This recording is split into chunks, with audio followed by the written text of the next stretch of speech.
Jujur saja, aku berharap Ibu Retno itu tiada.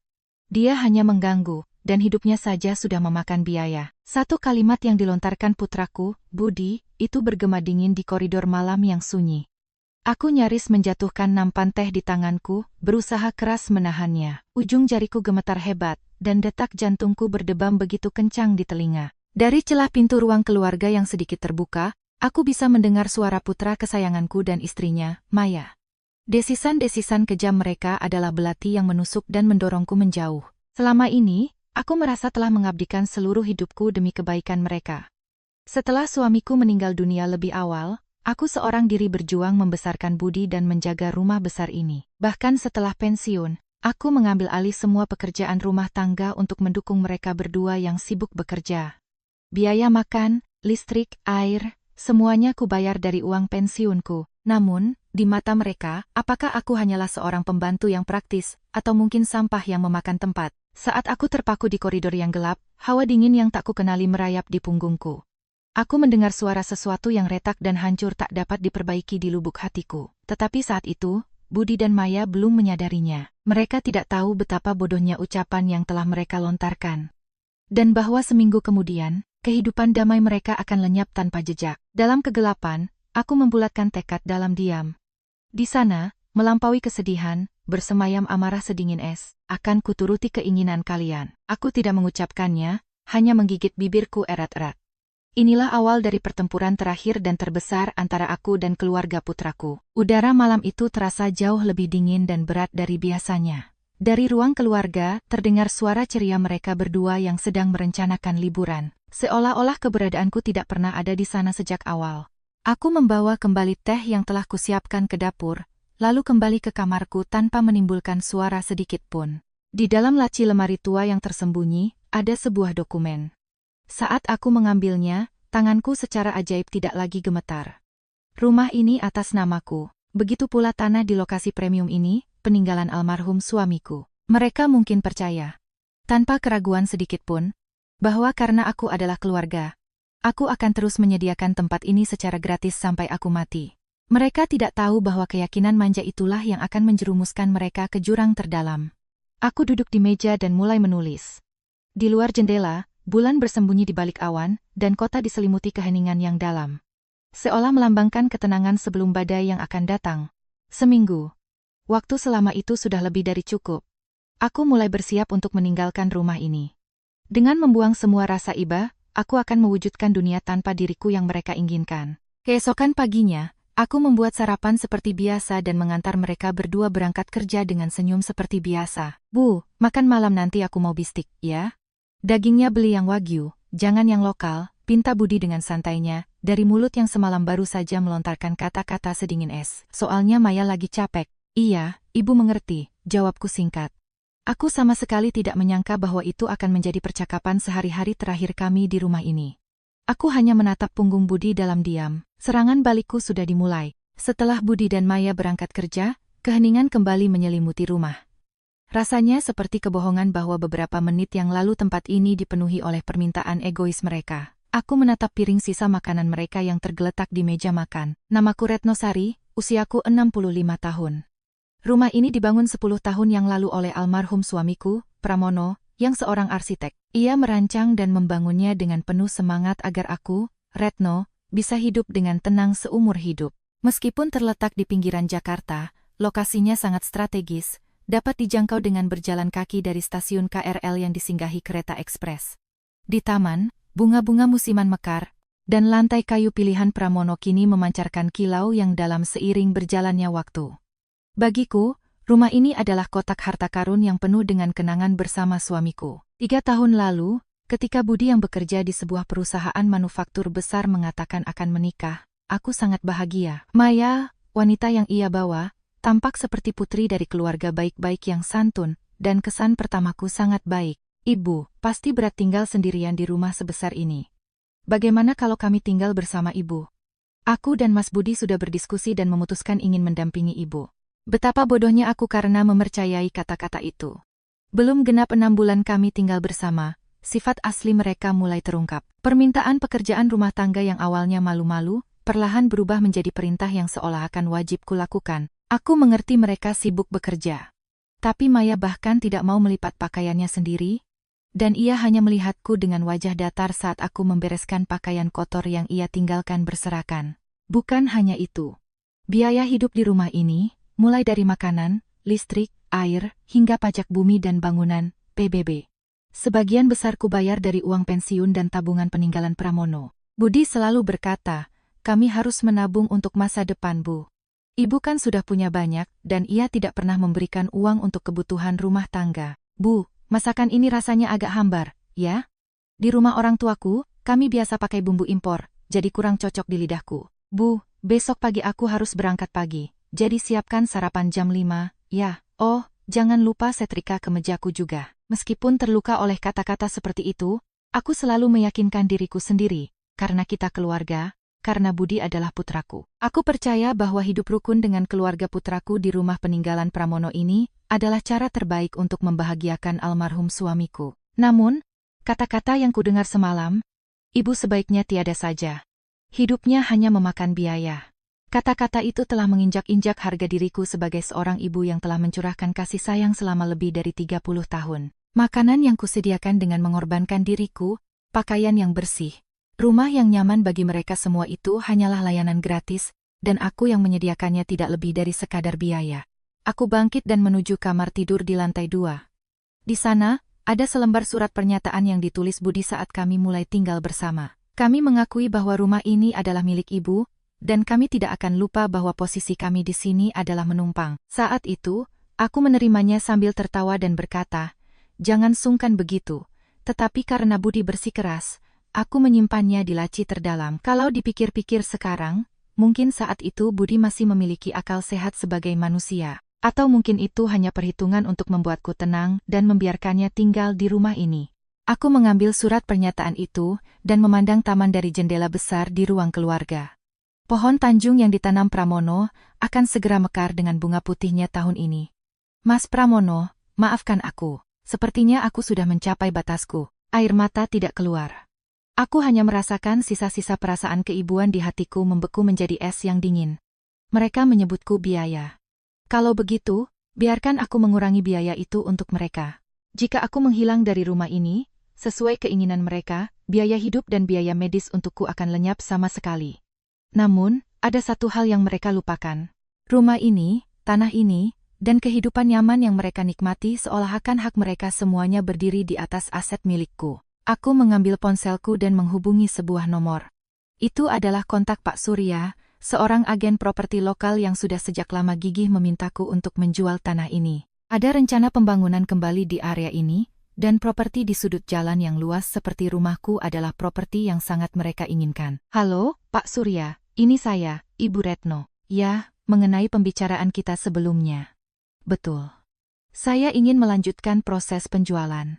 Syaratnya satu, selesaikan semua kontrak dan pembayaran dalam waktu seminggu. Jika itu memungkinkan, saya ingin bertemu sekarang juga. Di seberang telepon, aku bisa mendengar Pak Surya menahan napas. Benarkah, Bu? Padahal sebelumnya Ibu menolak dengan keras. Seminggu, ya, baik Bu. Saya akan berkoordinasi dengan atasan dan mencarikan pembeli dengan penawaran terbaik. Apakah saya boleh berkunjung hari ini? Silakan. Saya serius. Aku menutup telepon dan menghela napas dalam-dalam. Tidak ada jalan untuk kembali. Namun anehnya, tubuhku terasa lebih ringan. Aku bahkan merasakan kelegaan, seolah beban berat telah terlepas. Malam ini pun, mereka akan memakan makan malam buatanku seolah akan itu adalah hak mereka, berendam di bak mandi yang telah kubersihkan, dan tertawa menonton televisi dengan listrik yang kubayar. Tanpa mengetahui bahwa dalam beberapa hari, mereka bahkan akan kehilangan tempat tinggal. Aku mulai membersihkan dapur.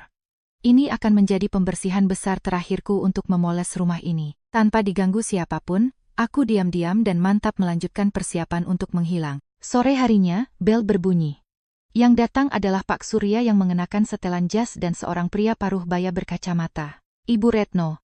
Saya terkejut dengan telepon mendadak Ibu. Tapi perkenalkan. Ini Pak Irawan, penilai properti rekanan kami. Untuk properti ini, pembeli yang berminat sudah ditemukan. Pembicaraan bergerak dengan kecepatan yang jauh melampaui imajinasiku. Menjelang senja, terdengar suara kunci pintu depan dibuka. Aku pulang. Ah, capeknya. Bu, bistiknya sudah matang? Perutku lapar. Budi masuk ke ruang keluarga dengan langkah seenaknya, melempar tasnya ke sofa, dan langsung duduk. Maya yang masuk berikutnya juga tidak mencuci tangan atau berkumur, hanya bergumam pada dirinya sendiri, sial, lembur lagi hari ini, sambil pergi ke kamarnya untuk berganti pakaian. Aku menatap bistik yang mendesis di atas wajan. Sesuai permintaan Budi, aku telah membeli daging giling wagyu termahal di toko daging langganan. Uang untuk daging ini pun keluar dari dompetku. Silakan, sudah siap. Makanlah selagi panas. Saat aku menyajikannya di meja, Budi mengambil sumpit, mencicipinya, dan langsung mengerutkan kening secara terang-terangan. Ho, sausnya bukan saus jamur? Aku lagi tidak ingin saus lada hitam. Maaf, hari ini bahan untuk saus jamur tidak cukup. Kalau tidak cukup, ya beli. Ibu kan di rumah seharian, punya banyak waktu. Maya juga menantikannya. Ho, Maya, begitu duduk, menusuk-nusuk bistik dengan garpu sambil menghela napas. Bu Retno, kemarin kan sudah saya bilang, saya sedang mengurangi karbohidrat di malam hari, jadi lauk pendampingnya jangan kentang, tapi brokoli. Nanti saya jadi gemuk lagi, kan? Aku tidak menjawab apa-apa. Hanya diam-diam menyantap makananku sendiri yang sederhana semangkuk sayur bening sisa kemarin yang dingin dan sambal. Jika ini aku yang dulu, aku pasti akan meminta maaf dengan rendah hati. Maaf, ya. Lain kali ibu akan lebih berhati-hati. Tapi sekarang, kata-kata mereka hanya terdengar seperti kebisingan dari dunia yang jauh. Hei, dengar tidak, sih? Bu Retno akhir-akhir ini suka melamun. Ya, mungkin karena faktor usia. Mas Budi, sebaiknya kita serius memikirkannya dari sekarang, loh. Maya memberi isyarat mata pada Budi. Aku sangat mengerti arti di balik tatapan itu. Oh Bu, kata Budi. Mulai besok, tolong bereskan barang-barang. Ya? Kamar di ujung lantai 2, aku mau jadikan ruang hobi untuk Maya. Barang-barang ibu kan sudah bertahun-tahun tidak dipakai. Buang saja semuanya. Tempat itu adalah ruang kerja almarhum ayahmu. Aku belum selesai merapikannya. Saat aku menjawab dengan tenang, Budi tertawa meremehkan. Ayah sudah meninggal 10 tahun. Untuk apa menyimpan kamar orang yang sudah mati, buang-buang tanah, buang-buang tempat. Kami mau memanfaatkan rumah ini lebih efektif. Seharusnya ibu berterima kasih. Betul, Bu Retno. Kami berencana merenovasi rumah ini di masa depan. Membuat kamar anak juga. Jujur saja, tidak efisien kalau ibu menempati satu kamar yang luas sendirian. Atau mungkin sebaiknya ibu mulai mencari tempat lain, panti jompo, misalnya. Katanya sekarang banyak yang terjangkau. Kata-kata Maya setajam pisau, mengiris hatiku. Seolah-olah keberadaanku di rumah ini adalah kejahatan yang menghalangi masa depan cerah mereka. Kata-kata memakan biaya dari semalam kembali terngiang di benakku. Bagi mereka, rumah ini sudah menjadi milik mereka, dan aku hanyalah seorang penumpang kedaluarsa yang menumpang tinggal. Baiklah, akan ibu bereskan kamarnya, hanya itu yang kukatakan. Sikap patuhku membuat Budi mengangguk puas. Nah, begitu. Dari awal harusnya bilang begitu. Ibu diam dan menuruti kata-kata kami saja sudah cukup. Masak, bersih-bersih, mencuci. Itu semua peran ibu. Kami tidak butuh pendapat yang tidak perlu. Setelah berkata begitu, Budi melahap bistik wagyu mahal itu dengan rakus dan mulai sibuk dengan ponselnya. Maya juga bersorak, akhirnya rumah ini bisa jadi nyaman. Aku sudah lama ingin punya ruang yoga sendiri. Aku diam-diam bangkit dari kursi dan mulai mencuci piring di sudut dapur. Di antara suara air, aku bisa mendengar tawa mereka berdua. Apakah mereka tidak pernah sekalipun berpikir tentang perasaanku menjaga rumah ini, dan perasaanku mendukung mereka, tanpa sepatah kata terima kasih? Mereka hanya berpikir untuk merampas. Baiklah. Jika kalian sudah sejauh itu, akan kuturuti keinginan kalian. Dalam hati, aku teringat wajah Pak Surya, sang agen properti, yang kutemui hari ini. Pak Surya berkata, Ibu Retno, ada seorang investor perorangan yang ingin segera membeli properti ini secara tunai. Beliau berencana merobohkan bangunan ini untuk memulai usaha baru. Memang sulit untuk meratakannya dalam seminggu, tetapi jika syaratnya adalah membeli bangunan beserta isinya lalu keputusannya diserahkan padanya, kesepakatan bisa langsung jadi. Aku sudah siap menandatangani surat perjanjian saat itu juga. Namun aku berpesan keras pada Pak Surya untuk merahasiakannya dari siapapun sampai pagi hari seminggu kemudian. Budi, Maya, seminggu lagi aku akan meninggalkan rumah ini. Aku menelan kembali kata-kata yang sudah di ujung lidah. Jika aku mengatakannya sekarang, mereka pasti akan berusaha sekuat tenaga untuk mencegahnya. Bukan karena apa, tapi karena mereka tidak ingin kehilangan uang pensiunku dan hotel gratis ini. Yang mereka inginkan bukanlah kebahagiaanku, melainkan hanya manfaat yang bisa mereka peroleh dariku. Aku diam-diam mengelap tepi wastafel dengan kain lap. Di permukaan baja tahan karat yang mengkilap, terpantul wajahku yang lelah. Tapi mataku tidak lagi tenggelam dalam kesedihan seperti kemarin. Bu, air panas untuk mandi belum disiapkan. Cepat sedikit, aku capek. Teriakan Budi menggema dari ruang keluarga. Iya, sebentar lagi ibu siapkan, jawabku dengan suara tanpa emosi. Mulai besok, hitungan mundur menuju neraka bagi mereka akan dimulai. Aku telah merencanakan untuk membawa pergi barang-barang berhargaku sedikit demi sedikit, tanpa mereka sadari. Seminggu kemudian, hari itu secara kebetulan adalah hari libur ulang tahun pernikahan Budi dan Maya. Hari yang sangat mereka nantikan untuk pergi berlibur ke sebuah resor mewah di Bali. Apa yang akan terjadi di rumah ini saat mereka sedang bersenang-senang di penginapan mewah itu? Membayangkannya saja sudah cukup untuk menyalakan api gelap di lubuk hatiku yang telah membeku. Keesokan paginya, aku bangun 1 jam lebih awal dari biasanya dan membuka semua jendela untuk mengganti udara di seluruh rumah. Aku ingin mengusir semua hawa keangkuhan putra dan menantuku yang telah meresap di rumah ini. Udara pagi yang dingin menusuk kulit, tetapi anehnya terasa menyenangkan. Aku berdiri di dapur dan mulai menyiapkan sarapan mereka. Ini akan menjadi sarapan layak terakhir yang kubuat di rumah ini. Memanggang telur, menata roti panggang, menyeduh kopi. Gerakan yang telah kuulangi selama bertahun-tahun ini terasa aneh di ujung jariku, karena aku tahu hari ini adalah yang terakhir. Bu Retno, dingin tahu. Apa-apaan? Sih? Teriak Maya yang baru turun dari lantai 2 sambil memeluk bahunya. Ia mengenakan kardigan tebal dan dengan kasar menutup jendela dengan wajah kesal. Maaf, ibu mau mengganti udara. Hal seperti itu selesaikan sebelum kami bangun. Dong. Udara dingin itu musuh kecantikan, kan sudah kubilang berkali-kali. Begitu duduk di meja, Maya mendengus melihat sarapan yang tersaji. Roti lagi. Sekali-sekali tidak bisakah membuat sesuatu yang lebih gaya seperti Eggs Benedict? Ibu kan makan dari hasil kerja Mas Budi, jadi seharusnya ada sesuatu yang lebih mewah. Atau jangan-jangan ibu sudah pikun sampai tidak bisa belajar resep baru? Aku menerima kata-kata jahat Maya yang tertawa kecil itu dari belakang. Melihatku yang tetap diam, ia semakin menjadi-jadi. Oh iya, Mas Budi, barang-barang di kamar Ibu Retno bolehkan kita panggil jasa angkut untuk membawanya pergi? Kalau menunggu dia membereskannya sendiri, entah kapan ruang hobiku akan jadi. Saat itu, Budi turun sambil menguap. Boleh saja, isinya pasti hanya barang rongsokan. Bu, hari ini bereskan barang-barang yang perlu saja. Album foto lama atau peninggalan ayah, buang saja semua. Menyimpan barang seperti itu tidak menghasilkan uang sepeser pun, hanya jadi sarang debu. Mendengar kata-kata putraku yang menyebut peninggalan ayahnya sendiri sebagai barang rongsokan, aku tanpa sadar menggenggam erat spatula di tanganku. Barang-barang ayahmu adalah hartaku, jangan seenaknya membuangnya. Jangan membantah. Karena ibu terus bernostalgia dengan kenangan berjamur seperti itu, ibu jadi tidak bisa mandiri. Dengar, Bu.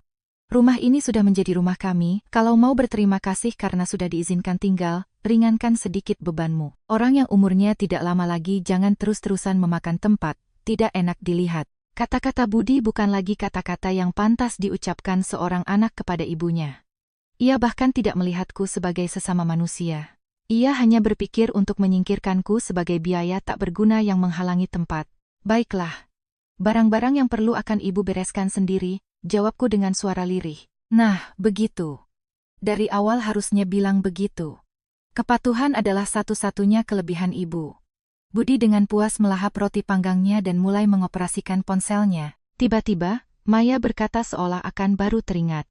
Oh, Mas Budi, liburan kita ke Bali akhir pekan ini, bagaimana kalau kita tingkatkan ke kamar yang 1 tingkat lebih mewah? Tadi waktu aku membersihkan laci kamar Bu Retno, aku menemukan amplop tua berisi uang tunai yang lumayan banyak. Jantungku berdebar kencang. Itu adalah uang tunai yang kukumpulkan sedikit demi sedikit untuk keadaan darurat dan untuk peringatan haul almarhum suamiku. Hah, serius? Ada berapa? Aku hitung ada 15 juta rupiah. Bu Retno, licik sekali ya menyembunyikan uang sebanyak ini. Toh tidak ada gunanya juga buat ibu, lebih baik kami yang memanfaatkannya dengan baik. Ya kan, Bu Retno? Ini kami terima sebagai hadiah ulang tahun pernikahan kami. Boleh, kan? Maya mengatakannya dengan santai tanpa menatap wajahku. Itu bukan permintaan, melainkan pemberitahuan sebagai keputusan final. Itu uang penting untuk haul ayahmu, kembalikan. Ketika aku jarang-jarang meninggikan suara, Budi menggebrak meja. Berisik. Acara haul itu kan hanya buang-buang uang untuk membayar ustadz. Ayah juga pasti tidak mau merepotkan setelah meninggal. Lebih baik kami yang masih hidup ini bersenang-senang, itu jauh lebih menjadi amal baginya. Kalau sudah mengerti, jangan banyak protes. Ini kami yang simpan. Budi mengambil amplop itu dari Maya dan memasukkannya ke dalam sakunya. Pencurian yang dilakukan di siang bolong, di depan mataku. Perampasan tanpa belas kasihan oleh putra kandung dan menantuku sendiri. Namun, aku berhenti mengeluarkan kata-kata lebih lanjut. Apapun yang kukatakan tidak akan sampai ke telinga mereka. Sebaliknya, semakin aku membantah, mereka hanya akan menjadikannya alasan untuk menyerangku sebagai orang tua yang pikun dan tidak mau mengerti. Aku hanya diam memejamkan mata dan berdiri terpaku seolah menunggu badai berlalu. Diam berarti setuju, ya. Senangnya. Mungkin aku akan pilih suite dengan kolam renang pribadi, suara ceria Maya menggema di ruang keluarga. Mereka tidak menyadari sedikitpun keputusan besar yang telah kuambil selama beberapa hari terakhir ini. Hari ini, yang akan kupanggil jasa angkut untuk dibawa pergi bukan hanya barang-barangku. Aku akan membawa pergi semua hatiku yang ada di rumah ini. Kalau begitu, kami berangkat. Bu, kosongkan kamar itu sebelum kami pulang, ya. Kalau masih ada sisa, akan kumasukkan semua ke kantong sampah dan kulempar ke taman. Budi berkata begitu lalu pergi bekerja bersama Maya. Suara pintu depan yang terbanting terdengar seperti sinyal perpisahan dengan rumah ini. Di ruang keluarga yang telah kosong, aku menghela napas panjang.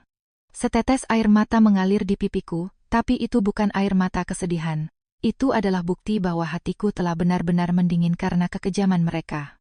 Aku segera mengambil ponselku dan menghubungi Pak Surya. Saya Retno. Sesuai rencana, saya akan mulai memindahkan barang-barang hari ini. Ya, semua perabotan rumah tangga, yang akan dibuang dan yang akan dipindahkan ke gudang penyimpanan, semuanya sudah saya buat daftarnya. Mohon siapkan jasa angkutnya. Baik, Ibu Retno. Oh ya, mengenai hal itu, pembelinya bersikeras ingin bertemu langsung dengan Ibu. Beliau sangat antusias dan juga menyatakan niatnya untuk menggunakan rumah ini apa adanya dengan hati-hati. Jika Ibu berkenan, mungkin sore nanti. Bukankah rencananya akan diratakan dengan tanah? Betul, Bu. Sebenarnya pembelinya berganti. Ada seseorang yang sudah lama sangat menghargai rumah ini dan desain almarhum suami Ibu, dan ia mengajukan diri untuk membelinya. Syaratnya bahkan lebih baik dari sebelumnya. Aku sedikit terkejut dengan kemunculan orang yang tak terduga ini. Tapi bagi diriku yang sekarang, ini adalah tawaran yang sangat kuharapkan. Jika rumah yang dibangun Mas Pramono ini tidak jadi dihancurkan, aku naik ke lantai 2 dan membuka pintu kamar paling ujung, ruang kerja Pramono. Di sana, berjejer cetak biru desain suami yang disebut Budi dan Maya sebagai barang rongsokan, pulpen kesayangannya, dan foto-foto saat keluarga kami masih bahagia. Aku membungkusnya satu persatu dengan kain putih secara hati-hati. Sore harinya, sebuah truk besar berhenti di depan rumah. Para tetangga melihat dengan tatapan ingin tahu, tapi aku tidak peduli. Para pekerja dengan sigap mengangkut barang-barangku. Barang-barang yang Budi bilang harus dibuang semua, kini kupindahkan dengan tanganku sendiri ke tempat lain yang aman. Malamnya, ketika Budi dan Maya pulang kerja, mereka menyadari ada sedikit perubahan di dalam rumah, tetapi tidak terlalu memperhatikannya. Ternyata Ibu membereskannya seperti yang kukatakan. Tumben penurut, kata Budi sambil tertawa meremehkan saat melihat kamar di lantai 2 yang telah kosong. Dengan begini, akhirnya aku punya kamarku sendiri. Bu Retno, terima kasih atas kerja kerasnya. Besok kami akan pergi liburan dari pagi, jadi tidak perlu sarapan. Sebagai gantinya, pastikan seluruh rumah sudah kinklong saat kami pulang. Oh, sisa makanan di kulkas boleh Ibu habiskan. Maya mengatakannya dengan nada seperti memerintah seorang pesuruh. Iya, Ibu mengerti. Nikmatilah liburan kalian, jawabku dengan senyum yang bahkan membuatku sendiri terkejut akan ketenangannya. Besok, saat mereka meninggalkan rumah, pekerjaan terakhirku akan selesai. Rumah ini bukan lagi tempat peristirahatan mereka. Setelah aku menghilang, yang menanti mereka adalah balasan atas perilaku egois yang telah mereka tumpuk selama ini. Hari liburan ulang tahun pernikahan mereka. Pukul 5 pagi, rumah sudah dipenuhi suara berisik. Gaun biruku di mana? Kan sudah ku bilang tolong di laundry. Suara melengking Maya menusuk telingaku yang masih setengah tertidur. Itu sudah Ibu gantung di sisi kanan lemari kemarin. Saat aku keluar kamar dengan terhuyung-huyung, Maya menatapku dengan wajah memerah.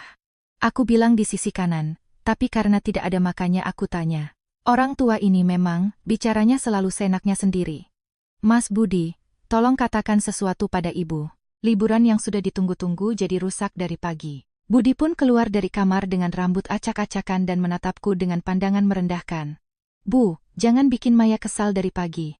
Tugas ibu adalah mendukung kami agar bisa hidup dengan nyaman. Kalau itu saja tidak bisa, ibu benar-benar tidak punya hak tinggal di rumah ini. Aku kehilangan kata-kata, hanya berdiri terpaku. Semalam aku sendirian mengangkut barang-barang berat dan menulis berlembar-lembar dokumen untuk prosedur yang tidak biasa, membuat tubuhku seberat timah dan sendi-sendiku menjerit kesakitan. Mungkin karena sedikit demam, pandanganku terasa melayang.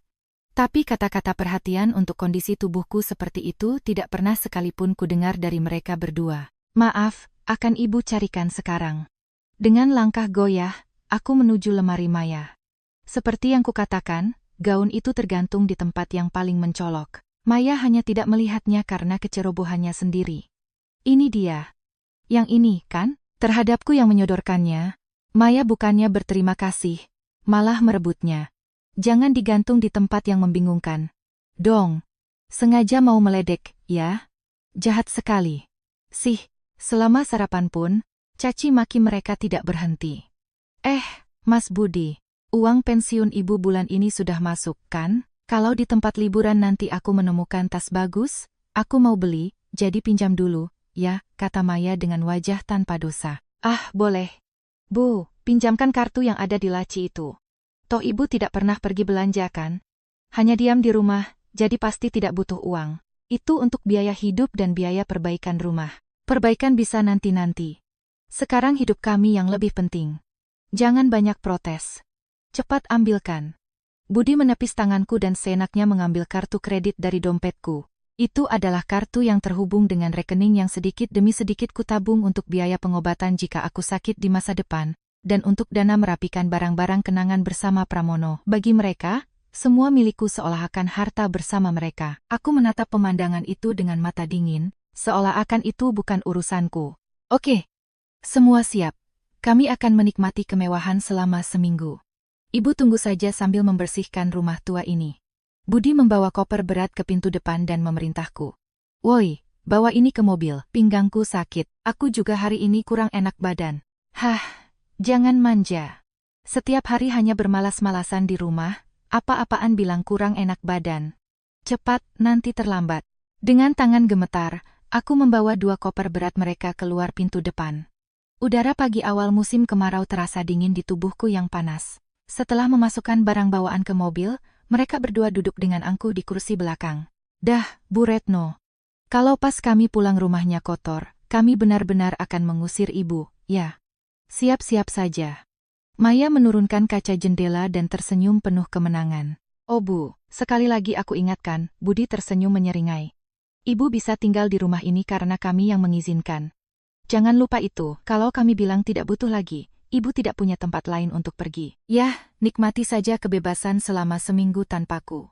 Pasti lega, kan? Suara mesin mobil menderu, dan mereka berdua pergi meninggalkan kepulan debu. Sampai mobil yang mereka tumpangi berbelok di tikungan dan benar-benar tak terlihat, aku berdiri terpaku di depan gerbang. Di dalam hatiku, tidak ada lagi kemarahan maupun kesedihan, hanya perasaan hampa yang dalam dan luas yang tersisa. Iya Budi, kamu benar. Aku akan merasa lega. Dengan kaki goyah, aku kembali ke dalam rumah. Ruang keluarga yang sunyi.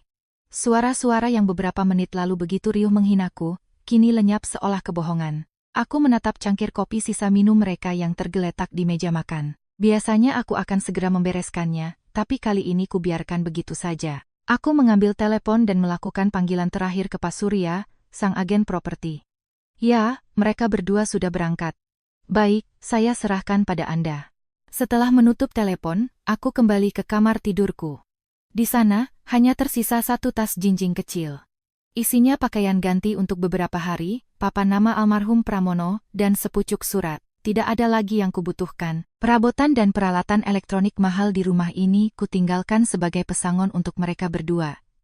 Meskipun nasibnya akan menjadi sampah dalam beberapa hari, aku tidak peduli. Aku mengunci pintu rumah dan dengan lembut mengelus gagang pintu depan. Mas Pramono, terima kasih telah melindungiku selama ini. Selamat tinggal. Aku keluar dari gerbang rumah tanpa menoleh ke belakang sekalipun. Lalu aku naik taksi yang sudah kupesan sebelumnya dan menuju stasiun. Waktu seminggu mungkin singkat dalam perjalanan hidup, tapi itu lebih dari cukup untuk menghancurkan segalanya dan memulai yang baru. Sambil melihat pemandangan kota yang mengalir dari jendela taksi, aku menuju sebuah tempat rahasia dengan perasaan tenang yang bahkan mengejutkan diriku sendiri. Putra dan menantuku mungkin saat ini sedang menikmati makan siang mewah dengan kartuku. Tanpa menyadari bahwa pijakan mereka sudah runtuh, taksi tiba di depan sebuah bangunan modern yang berdiri di atas bukit yang menghadap ke laut. Sekitar 1,5 jam dari pusat kota, aroma angin laut menggelitik hidungku, dan di kejauhan samar-samar terdengar suara deburan ombak. Ini adalah villa yang dirancang dan ditinggalkan secara diam-diam oleh almarhum suamiku, Pramono, untukku. Retno, suatu saat nanti kalau kamu lelah bekerja, kita berdua akan bersantai di sini mendengarkan suara ombak. Wajah suamiku yang tertawa saat mengatakan itu terbayang kembali sejelas kemarin. Aku turun dari taksi dan menyentuh gerbang. Tiba-tiba, seorang pria paruh baya keluar dari dalam. Ibu Retno, saya sudah menunggu. Akhirnya ibu memutuskan untuk menggunakan tempat ini. Pria itu, dengan rambut beruban yang tertata rapi dan setelan jas yang pas di badan, adalah Pak Gunawan. Sahabat karib Pramono dan pengacara yang telah lama menjadi penasihat hukum perusahaan kami. Pak Gunawan, sudah lama tidak bertemu. Maaf merepotkan Anda dengan permintaan mendadak. Apa yang ibu katakan? 10 tahun sejak Pramono meninggal, ibu selalu menekan diri sendiri demi anak-anak itu. Saya sudah menunggu dengan cemas kapan ibu akan mengatakan akan datang ke sini. Pak Gunawan tersenyum lembut dan mengambil tas jinjingku. Memasuki ruang keluarga, sebuah ruangan yang penuh dengan kehangatan kayu dan sentuhan khas Pramono terhampar di hadapanku. Dari jendela besar, laut biru yang berkilauan terbentang luas. Dunia yang sangat kontras dengan rumah yang menyesakan itu. Aku duduk dalam-dalam di sofa dan menghela napas panjang. Budi dan Maya menganggapku sebagai orang tua tak berharga yang tidak tahu apa-apa. Lulusan SMP yang tidak tahu dunia. Hidup hanya memakan biaya.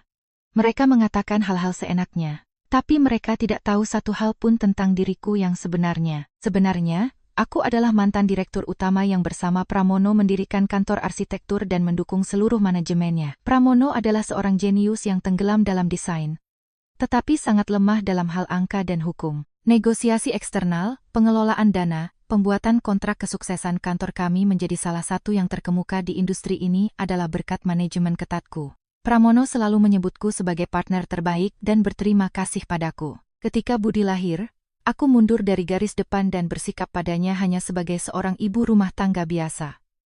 Aku tidak ingin putraku merasakan suasana kerja yang keras. Aku ingin membesarkannya sebagai ibu yang lembut dan baik hati. Tapi mungkin perhatianku itulah yang mengubah Budi menjadi monster yang sombong dan bodoh.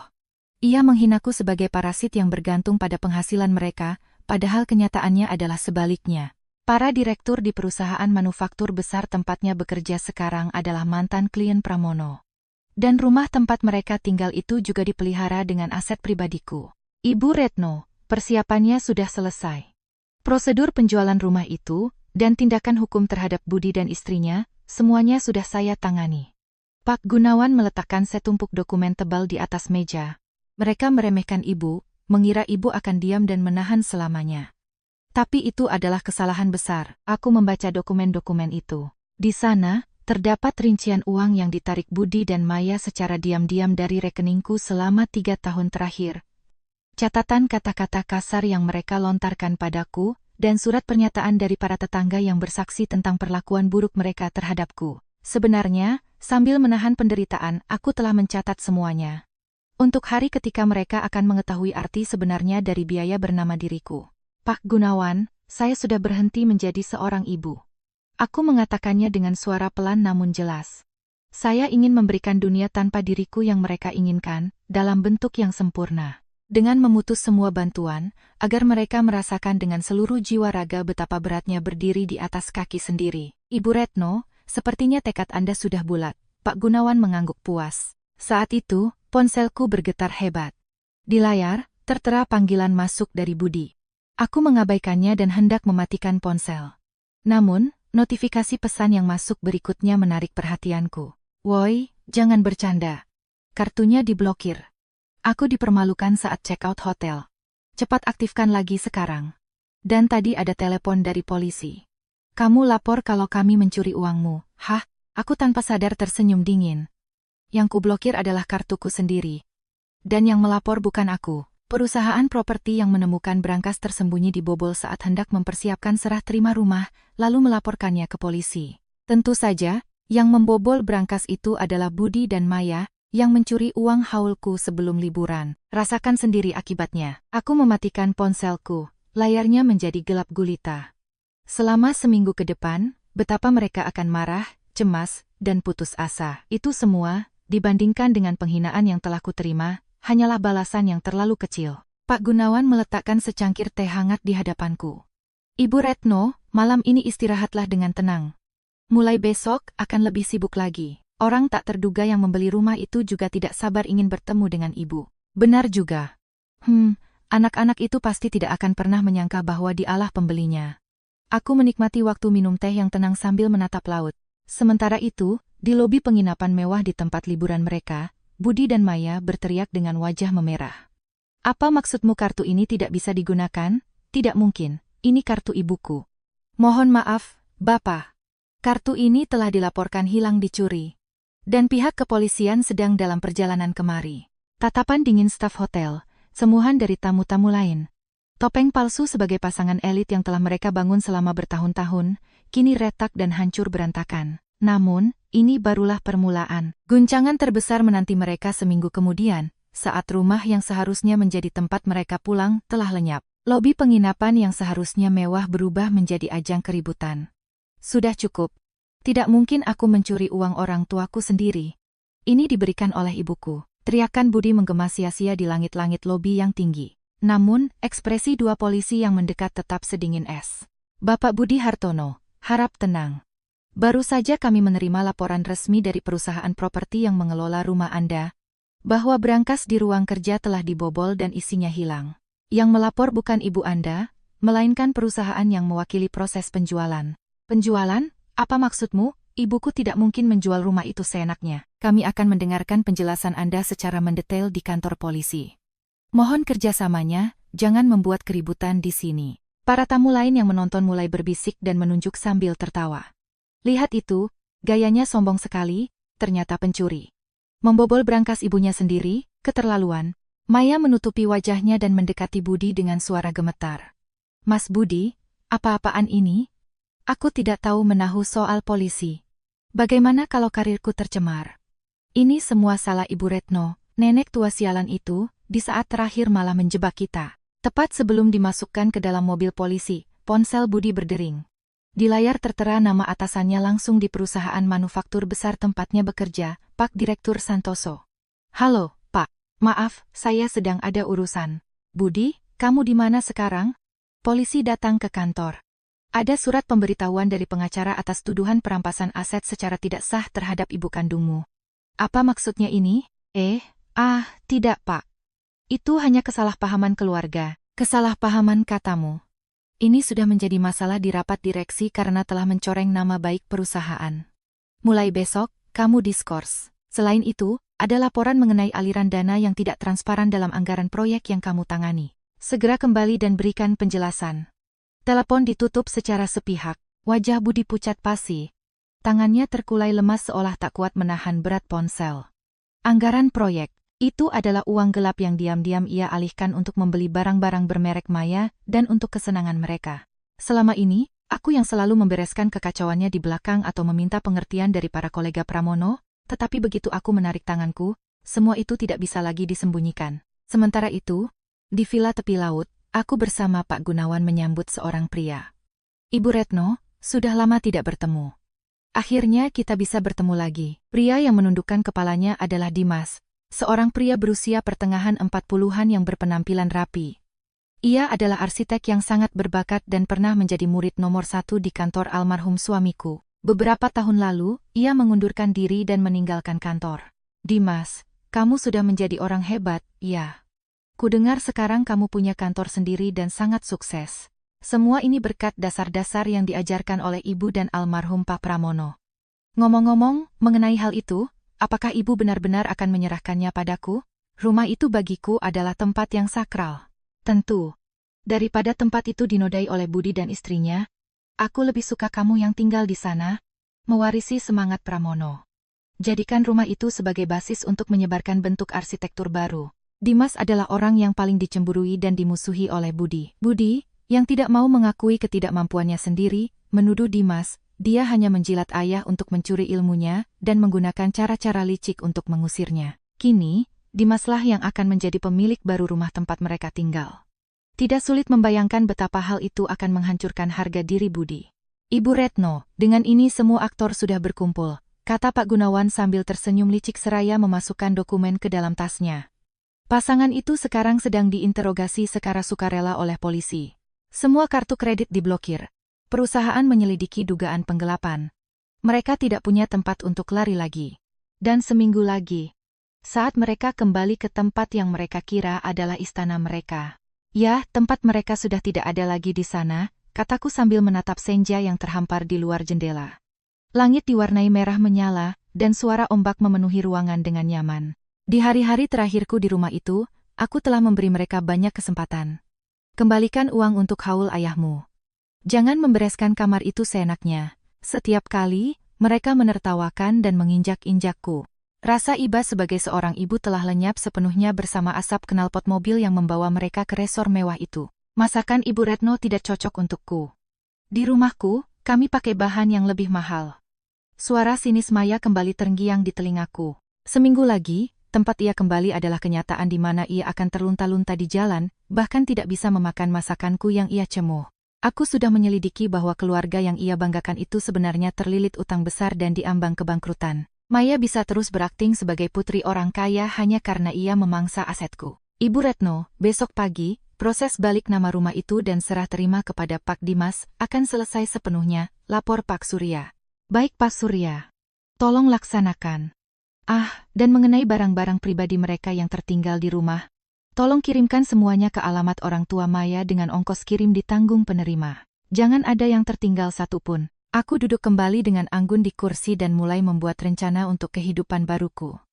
Di villa peninggalan Pramono ini, aku akan menggunakan waktuku hanya untuk diriku sendiri. Menanam herba di taman, memulai kembali hobi melukis, sesekali membantu pekerjaan Dimas mungkin juga ide yang bagus. Namun, balas dendam belum berakhir. Ini barulah proses kehilangan bagi mereka.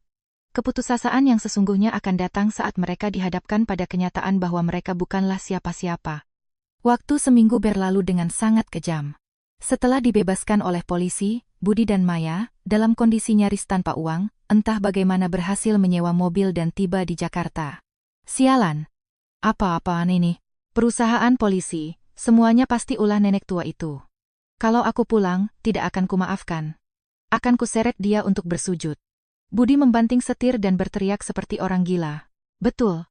Kita paksa Ibu Retno masuk panti jompo dan kita paksa dia membalik nama rumah itu menjadi nama kita. Pengacara, kita juga punya kenalan.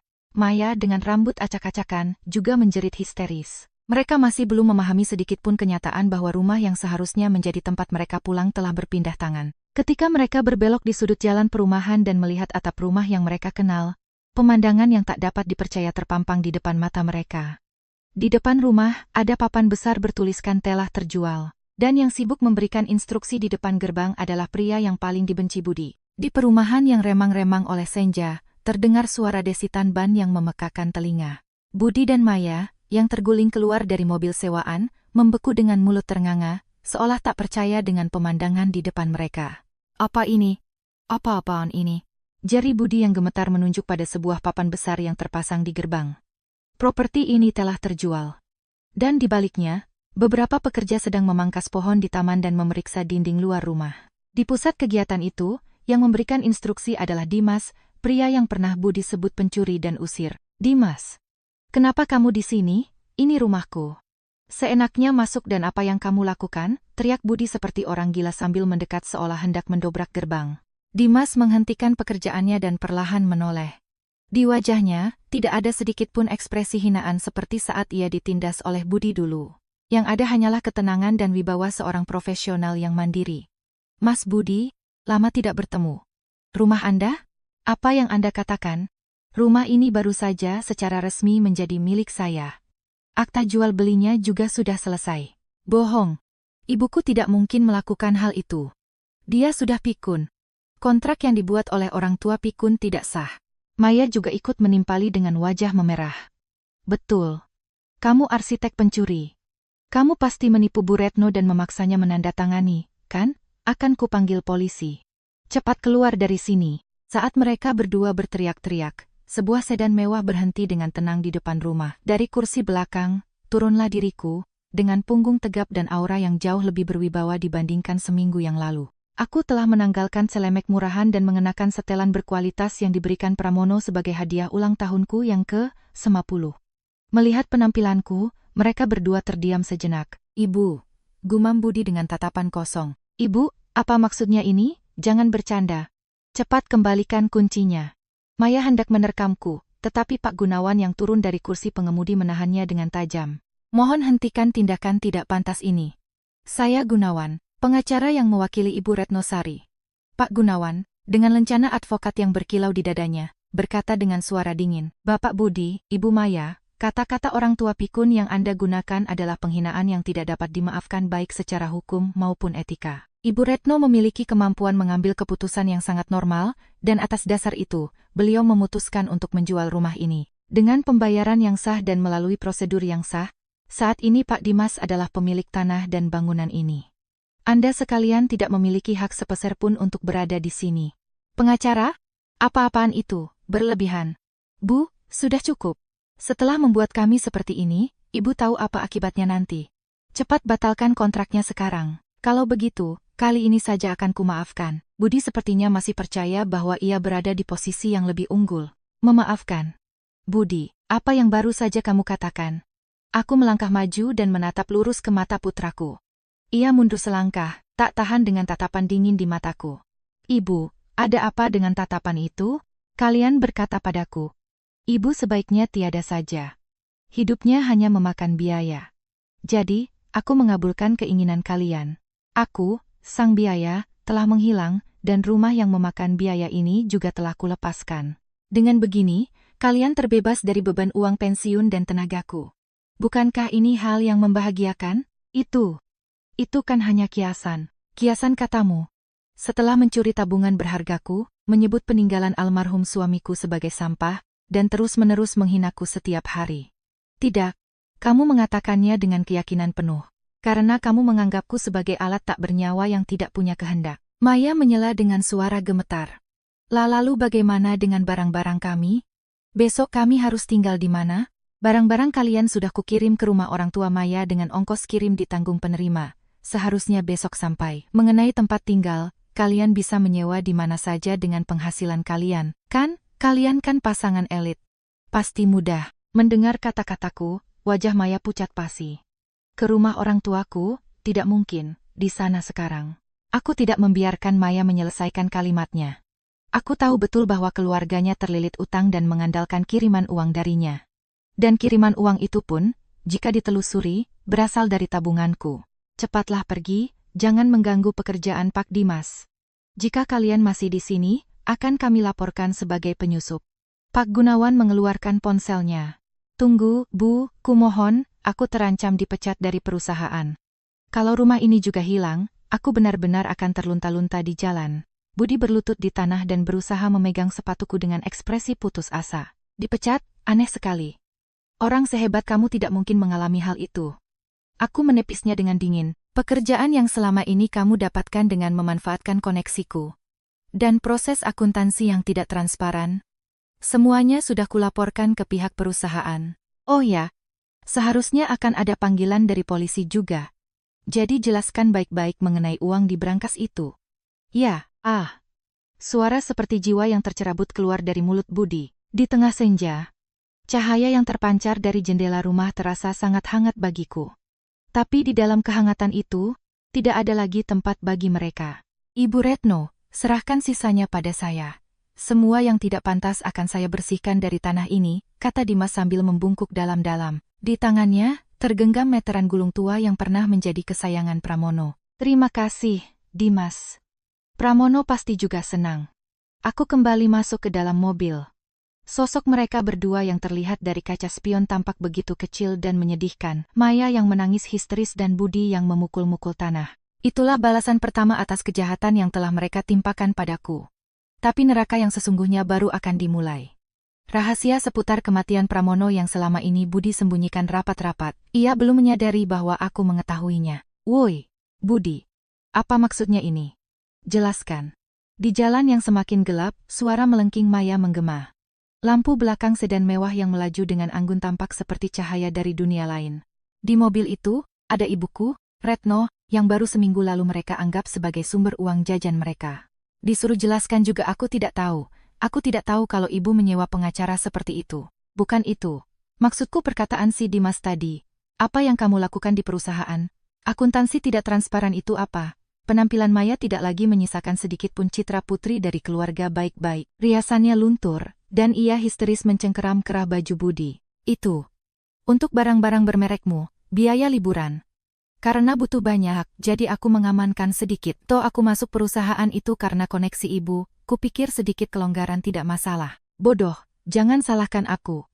Aku mau menikah denganmu, karena kamu bilang kamu seorang elit. Ternyata cuma seorang penggelap dana. Sialan, lalu bagaimana dengan rumah ini? Barang-barang kita dikirim ke rumah orang tuaku, rumahku sekarang tidak punya uang sebanyak itu. Saat mereka berdua bertengkar hebat di jalan, tiba-tiba terdengar suara. Woi, woi, ramai sekali, ya, Mas Budi.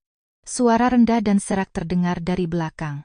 Menoleh, sebuah mobil pikap butut berwarna hitam berhenti, dan dari dalamnya, dua pria berbadan tegap turun sambil menyeringai. Hi, wajah Budi pucat pasi dalam sekejap. Babang Herman, kan janjinya seminggu lagi. Ya, seminggu itu hari ini. Karena kamu tidak bisa dihubungi, aku khawatir dan datang kemari. Rumahnya ada papan telah terjual. Kamu mau kabur, ya? Pria yang dipanggil Herman itu dengan akrab merangkul bahu Budi.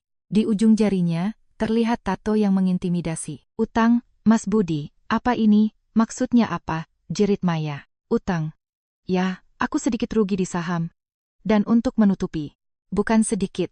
Totalnya 500 juta rupiah termasuk bunga. Hari ini harus kamu lunasi semuanya.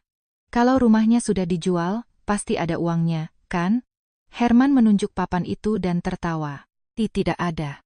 Yang menjual itu ibuku, kami tidak dapat sepeser pun. Hah, itu kan rumahmu sendiri. Rumah orang tua ya sama saja dengan rumahmu. Woi, jangan bercanda. Mata Herman menatap tajam. Sungguh.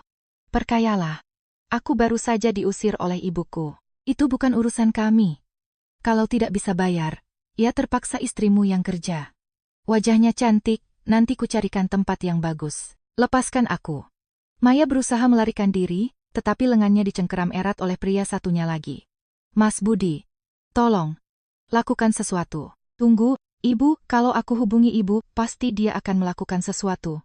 Pasti ada villa itu, yang di tepi laut. Budi dengan tangan gemetar mencoba mengoperasikan ponselnya yang seharusnya mati, tetapi jarinya terlalu gemetar bahkan untuk memasukkan kata sandi dengan benar. Harga diri, kehormatan, tempat tinggal semuanya hancur seperti pasir yang lolos dari sela-sela jari. Baginya, aku adalah ATM yang bisa ditarik kapan saja, dan tempat sampah yang menelan semua keluh kesah. Begitu tempat sampah itu lenyap, barulah ia menyadari betapa rapuhnya landasan hidupnya selama ini. Sementara itu, aku bersama Pak Gunawan menatap sebuah amplop koklat tua.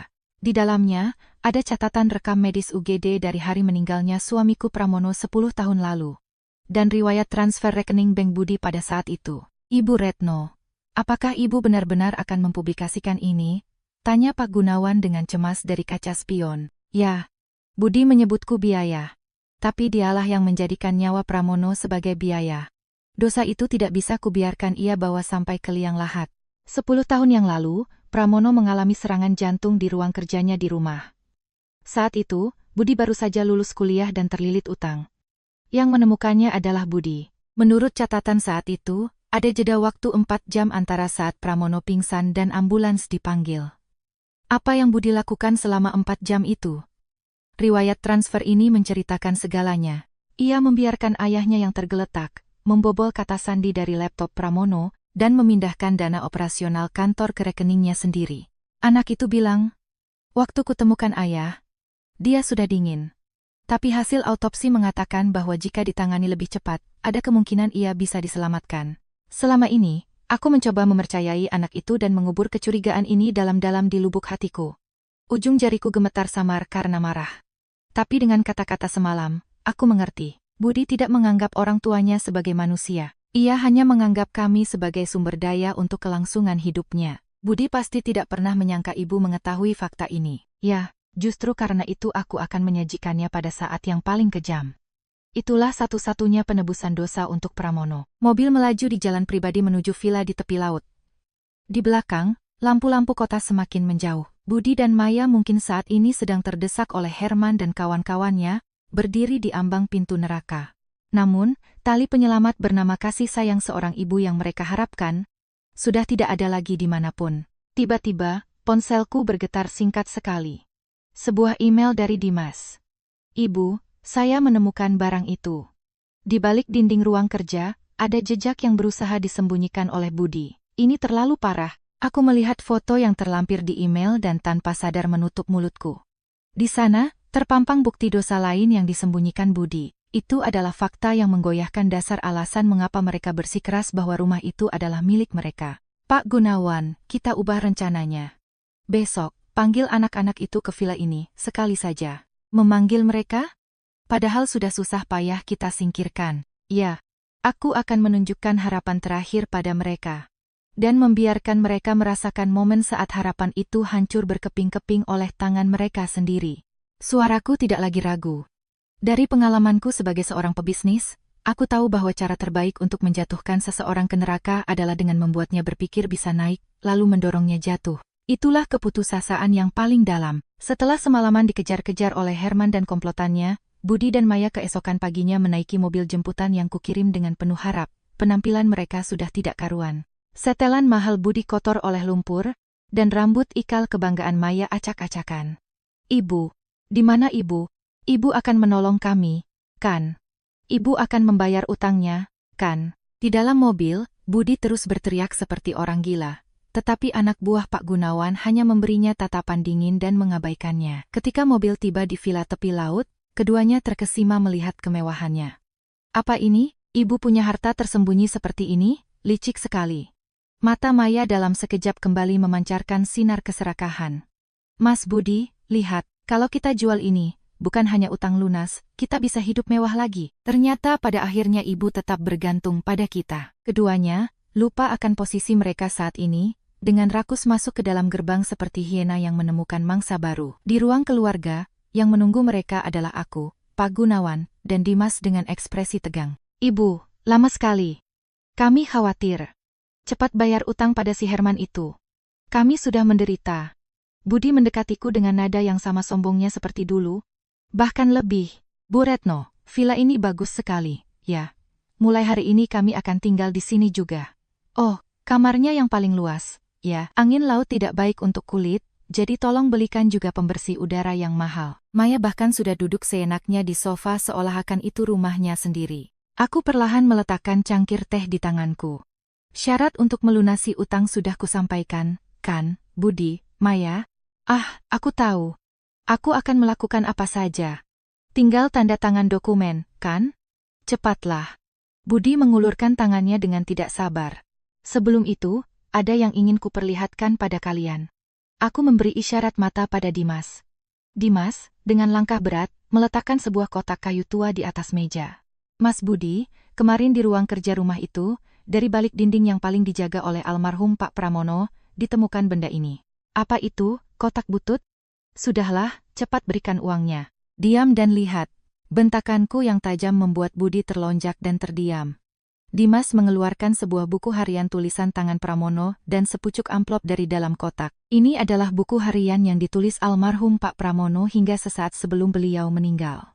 Di dalamnya, tertulis fakta yang tidak dapat dipercaya. Mas Budi, 10 tahun yang lalu, setelah Anda menemukan Pak Pramono pingsan, apa yang Anda lakukan? Wajah Budi dalam sekejap berubah menjadi pucat pasi. Apa maksudmu? Aku memanggil ambulans. Jangan bohong. Suara Dimas menggema di ruang keluarga. Di buku harian ini tertulis, Budi sedang mengutak-atik laptopku. Ia melihatku menderita di depan matanya, tapi ia malah memindahkan uang dari rekening perusahaan. Ah, inikah wujud anak yang kubesarkan? Kesadaranku semakin memudar. Retno, maafkan aku. Keheningan yang membekukan menyelimuti ruangan. Keringat sebesar biji jagung mengalir deras dari dahi Budi. Itu hanya delusi ayah. kesadarannya pasti kacau karena pingsan. Tidak, buktinya bukan hanya itu. Aku membanting dokumen lain yang diberikan Pak Gunawan di depan Budi. Ini adalah catatan jumlah uang yang kamu pindahkan dan catatan lunasnya utangmu sesaat setelah itu. Dan surat wasiat asli Pramono yang ditemukan Dimas di balik dinding itu. Mata Budi terpaku pada surat wasiat itu. Di sana, dengan tulisan tangan Pramono yang gemetar, tertulis dengan jelas. Seluruh hartaku kuserahkan pada istriku, Retno. Kepada putraku, Budi, tidak diberikan hak waris sepeser pun. Ia membiarkanku mati dan membuang orang tuanya demi nafsunya sendiri. Aku mencoretnya dari keluarga Hartono. Itu tidak bisa diterima. Aku ini putranya. Tidak. Itu bisa diterima. Pak Gunawan berkata dengan dingin. Dalam hukum perdata, ahli waris yang mencoba membunuh atau membiarkan pewaris meninggal dan dihukum karena perbuatannya, atau melakukan perbuatan tercela yang signifikan, dapat menjadi subjek diskualifikasi atau pencabutan hak waris. Dengan adanya buku harian ini dan bukti penundaan panggilan ambulans saat itu, sangat mungkin bagi Ibu Retno untuk mencabut hak warismu. Dan sebenarnya, prosesnya sudah selesai. Bohong, bohong, Budi ambruk ke lantai. Maya, yang akhirnya memahami gawatnya situasi, gemetar hebat dan berusaha menjaga jarak dari Budi. Mas Budi, kamu membiarkan Pak Pramono meninggal? Jahat, jahat sekali. Aku tidak tahu apa-apa soal itu. Semua ini dia yang melakukannya sendiri. Bu Retno, aku ini korban. Korban? Beraninya kamu berkata begitu, Maya. Aku menatap Maya dengan dingin. Kamu bersenang-senang dengan uang yang didapat Budi dengan mengorbankan ayahnya sendiri, tidak cukup hanya dengan berkata tidak tahu. Lagi pula utang keluargamu yang dilunasi Budi dengan menggelapkan uang perusahaan, kami juga punya bukti email bahwa kamulah yang memerintahkannya. Keduanya kini terpojok dalam situasi yang tidak bisa lagi mereka sangkal. Yang ada di hadapanku bukanlah putra kesayanganku dan pasangannya, melainkan gumpalan keserakahan menjijikkan yang memangsa nyawa dan uang orang tua, dan tidak menunjukkan sedikitpun penyesalan sampai akhir. Ibu, kumohon, aku salah. Aku benar-benar salah. Jadi tolonglah aku. Herman dan komplotannya menunggu di luar. Kalau begini terus, aku bisa dibunuh. Budi merangkak ke kakiku, menangis dan memohon. Pria yang seminggu lalu menyebutku biaya dan menertawakanku, sama sekali tidak terlihat seperti orang yang sama. Aku perlahan tapi dengan kuat menepis tangan Budi yang memegangiku. Akan kutolong. Sesuai syarat, utangmu akan kulunasi. Mendengar kata-kataku, wajah Budi bersinar penuh harapan. Benarkah? Terima kasih Bu, Ibu memang baik hati. Tapi, aku tersenyum dingin. Uang yang kubayarkan hanyalah talangan.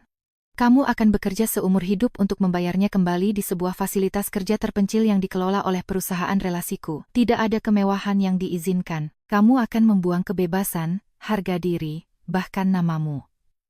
Itulah penebusan dosamu karena telah merenggut nyawa Pramono. Wajah Budi menegang karena ngeri. Fasilitas kerja, apa itu? Itu kan sama saja dengan perbudakan. Aku tidak mau. Aku beri kamu pilihan.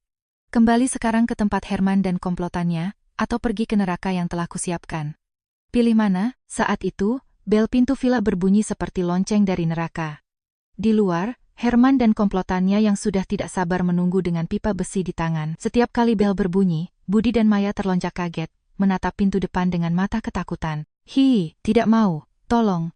Aku bisa dibunuh. Sungguh, aku akan dibunuh. Maya ambruk ke lantai, menggigit kukunya yang sudah rusak sambil gemetar hebat. Ibu, kumohon, uang, bayarkan uangnya. Herman dan komplotannya tidak akan menunggu. Budi merangkak di kakiku, wajahnya basah oleh air mata dan ingus saat ia berteriak. Aku hanya menatap sosok putraku itu dengan pandangan dingin. Seminggu yang lalu, pria ini menyebutku biaya dan berkata sebaiknya aku tiada. Kemana perginya wajah sombongnya saat itu? Yang ada di hadapanku sekarang hanyalah gumpalan pengekut yang merengek pada orang tuanya demi menyelamatkan dirinya sendiri. Budi, kamu salah paham. Aku menolongmu bukan karena rasa iba sebagai seorang ibu, tapi untuk membuatmu, yang telah merenggut nyawa Pramono dan memangsa warisannya, merasakan neraka yang setimpal. Suara dinginku membuat Budi terdiam sejenak. Neraka? Fasilitas kerja itu apa? Ibu mau membawaku kemana? Aku mengalihkan pandanganku keluar jendela. Jaringan yang telah kubangun selama bertahun-tahun sebagai direktur kantor arsitek jauh lebih luas dari yang kalian bayangkan. Di pedalaman Sumatera, ada sebuah lahan perintisan untuk merevitalisasi desa terpencil. Yang mengelolanya adalah seorang mantan perwira militer yang nyawanya pernah diselamatkan oleh Pramono. Tempat itu sangat ketat disiplinnya dan tidak ada toleransi untuk kemalasan. Di sana, kamu akan bekerja dari pagi hingga malam, berkubang lumpur, sampai utangmu lunas. Perintisan di pedalaman? Bohong? Aku ini karyawan perusahaan besar. Aku tidak bisa melakukan pekerjaan kasar seperti itu. Bukan soal bisa atau tidak. Kamu akan melakukannya. Atau, kamu naik mobil Herman dan komplotannya sekarang. Pertanyaanku membuat Budi kehilangan kata-kata. Dari luar, terdengar teriakan "Woi, Hartono, keluar!" dan suara tumpul pintu ditendang. Saat itu, Maya yang sejak tadi diam, berbicara padaku dengan suara memohon. "Bu Retno, saya tidak ada hubungannya, kan? Itu semua perbuatan Mas Budi. Saya akan pulang ke rumah orang tua saya. Jadi, tolong berikan sedikit uang, setidaknya untuk bagian saya." Maya, yang hanya memikirkan dirinya sendiri, mencoba meninggalkan Budi. Budi yang berlutut di sebelahnya menatapnya dengan ekspresi terkejut. "Maya, apa yang kamu katakan? Aku bahkan sampai menggelapkan dana demi utang keluargamu." "Berisik, itu kan kamu yang melakukannya sendiri. Aku tidak pernah memintanya." Pertengkaran menjijikkan di antara keduanya pun dimulai. Aku hanya menatap pemandangan itu dalam diam. Inilah akhir dari dua orang yang telah merendahkan dan mengusirku. Cinta dan kepercayaan tidak pernah ada di antara mereka sejak awal. "Maya, pulang ke rumah orang tuamu itu mustahil. Apa kamu belum sadar?" Aku mengeluarkan satu lagi dokumen dari tasku. "Perusahaan konstruksi milik keluargamu, yang terlilit utang besar dan diambang kebangkrutan itu. Kemarin pagi, sebuah perusahaan investasi telah membeli semua surat utangnya dan mengakuisisinya sepenuhnya. Dan, pemegang saham utama perusahaan investasi itu adalah aku." Gerakan Maya terhenti seketika. "Kamu selalu membanggakan dirimu dari keluarga terpandang, tapi mulai sekarang, keluarga itu pun berada di bawah kendaliku. Orang tuamu sudah kuatur untuk bekerja di sebuah pabrik pengolahan limbah di luar kota, sesuai arahanku. Tentu saja, kehidupan di mana mereka tidak akan pernah bisa bermewah-mewah lagi. Kamu tidak punya tempat untuk pulang lagi." Warna menghilang dari wajah Maya. Harga diri dan citra palsu yang ingin ia lindungi, semuanya telah kubeli. "Tidak mungkin. Bohong. Kalau kamu pikir ini bohong, coba telepon ayahmu. Mungkin sekarang beliau sedang dalam perjalanan ke asrama pabrik, jadi tidak akan tersambung." Jeritan putus asa Maya menggema di ruang keluarga. Ia menggaruk lantai dan menangis histeris. Tetapi tidak ada yang mengulurkan tangan padanya. Dimas dan Pak Gunawan hanya menatapnya dengan pandangan jijik. "Ibu, kenapa? Kenapa bisa sekejam ini? Ibu kan ibuku!" teriak Budi dengan nada penuh kebencian. "Ibu? Ya, benar. Aku pernah mencintaimu. Tapi kamu menganggap cintaku hanya sebagai layanan gratis. Dan kamu bahkan merenggut nyawa Pramono. Aku sebagai seorang ibu telah mati pada saat kamu menelantarkan Pramono hari itu." Aku bangkit dan berjalan menuju pintu depan. "Nah, saatnya memutuskan. Pak Gunawan, tolong hubungi polisi. Oh, dan mengenai Herman dan komplotannya. Seorang detektif kenalanku sedang dalam perjalanan kemari. Budi, kamu akan diperiksa polisi atas kasus penggelapan dan penelantaran, atau pergi ke fasilitas yang telah kusiapkan. Apapun pilihanmu, kamu tidak akan pernah bisa kembali ke kehidupanmu yang dulu." Saat itu, bel kembali berbunyi. Kali ini bukan cara dering kasar seperti Herman. Suaranya tenang dan teratur. "Itu polisi." Aku membuka pintu, dan di sana berdiri beberapa petugas polisi dan seorang pria berbadan tegap dan berwibawa. Saat melihat wajah pria itu, Budi menjerit paling keras hari itu. Anda, kenapa ada di sini?" Yang berdiri di sana adalah Direktur Utama perusahaan manufaktur besar tempat Budi bekerja. "Budi Hartono, ada yang ingin kubicarakan denganmu." "Ah, tidak. Pembicaraan akan dilakukan di kantor polisi."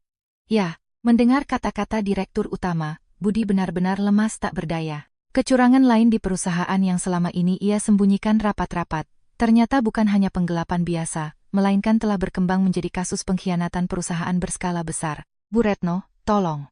Mas Budi yang salah. Saya tidak melakukan apa-apa." Maya mencoba memegang rokku, tapi aku dengan dingin menghindarinya. "Maya, ada yang ingin kutanyakan padamu juga. Mengenai usahamu mengubah nama penerima asuransi jiwa almarhum Pramono secara sepihak." Pemandangan Budi yang berlutut dengan tangan gemetar, menatap ujung sepatu direktur utamanya, sungguh menyedihkan. Tidak terbayangkan seorang direktur utama perusahaan besar repot-repot datang ke villa terpencil seperti ini. "Pak Direktur, kenapa Anda di sini? Kalau mengenai kesalahan saya, nanti saya akan datang ke kantor. Sepertinya kamu masih belum mengerti situasimu, Budi. Sang direktur menghela napas panjang, menoleh ke arahku, dan membungkuk dalam-dalam. Ibu Retno, kali ini, karyawan kami telah menyebabkan masalah besar. Saya sungguh meminta maaf. Ibu Retno, gumam Budi dengan suara kosong. Pak Direktur, apa maksudnya? Ibuku hanya seorang ibu rumah tangga biasa. Apa Anda kenal ibuku? Jangan kurang ajar.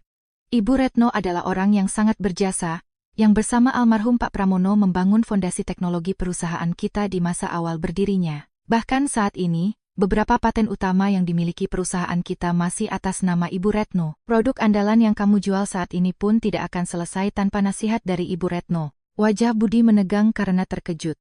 Posisi sebagai karyawan elit yang ia banggakan, produk yang ia tangani semuanya berada di telapak tangan ibu yang selama ini ia rendahkan. Ibu punya paten? Bohong, aku tidak pernah dengar. Tentu saja. Ibu Retno sangat berharap putranya bisa mandiri. Jadi beliau meminta agar perannya disembunyikan.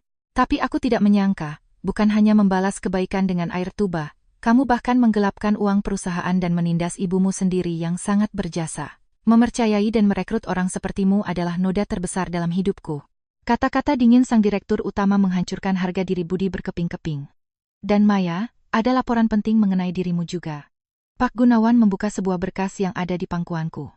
Ditemukan jejak usahamu mengubah nama penerima asuransi jiwa almarhum Bapak Pramono menjadi namamu, menggunakan laptop Bapak Budi. Lebih jauh lagi, Anda memasukkan tanda tangan Ibu Retno, dan membuat surat wasiat palsu untuk membalik nama villa ini menjadi nama kalian. Itu. Aku hanya bermaksud agar pengelolaannya di masa depan lebih lancar. Bukan pengelolaan. Itu adalah pencurian dan percobaan penipuan. Stempel yang digunakan di surat wasiat palsu ini, adalah stempel peninggalan almarhum Bapak Pramono yang Anda ambil diam-diam, kan? Hasil analisis tulisan tangan dan sidik jari sudah keluar. Anda tidak bisa mengelak lagi. Maya tidak bisa berkata-kata lagi. Mulutnya hanya ternganga seperti ikan. Ternyata, kunjungannya ke kamarku setiap malam bukan hanya pelecehan, melainkan perburuan untuk merampas seluruh hartaku. Budi, Maya, yang seharusnya tidak kalian sentuh bukan hanya uang atau rumah. Aku, didorong oleh Dimas, menunjuk sebuah kotak kecil di tengah meja. Itu adalah rahasia sejati Pramono yang ditemukan Dimas di balik dinding ruang kerja. Di dalam kotak ini, ada hadiah terakhir yang dititipkan Pramono di suatu tempat sesaat sebelum ia meninggal. Dimas dengan tenang membuka kotak itu. Di dalamnya, ada beberapa kartu SD dan surat tulisan tangan Pramono. Ini adalah data cadangan dari sistem pengawasan yang dipasang di rumah ini dan di rumah utama. Sebagai seorang arsitek, almarhum Pak Pramono selalu memikirkan keselamatan keluarganya. Karena itulah beliau memasang sensor keamanan dan perangkat perekam canggih di tempat yang tidak diketahui siapapun. Dimas mengoperasikan tablet dan memutar sebuah video. Di sana, terpampang gambar Pramono 10 tahun yang lalu, pingsan di ruang keluarga sambil memegangi dadanya dengan kesakitan. Beberapa menit kemudian, Budi yang baru pulang, berdiri terpaku di tempat itu. Ayah, tidak apa-apa, Budi muda di dalam video itu sempat mengambil ponsel. Namun, pandangannya terpaku pada token bank dan buku tabungan Pramono yang terbuka di atas meja. Budi, di samping ayahnya yang menderita, dengan tangan gemetar menyalakan laptop. Ia menatap angka-angka di layar, dan memulai proses transfer ke rekeningnya sendiri. Saat Pramono dengan suara lirih mengulurkan tangan kanannya dan berkata, Budi, tolong. Budi dengan dingin menepis tangan itu. Maaf, ayah. Kalau ayah mati, uang dan rumah ini semua jadi milikku. Kalau mau mati, matilah sekarang. Suara dari video itu menggema di ruang keluarga yang sunyi. Budi harus mendengar kembali kata-kata kejam yang ia lontarkan 10 tahun lalu. Ar.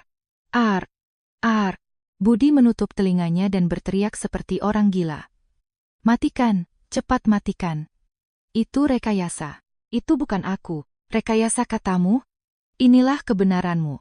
Aku, dengan susah payah menahan suara gemetar, berkata, aku tahu Pramono mencoba mempercayaimu sampai akhir. Karena itulah, sebelum melihat video ini, aku mencoba meyakinkan diriku bahwa jeda 4 jam itu karena kamu syok dan tidak bisa bergerak.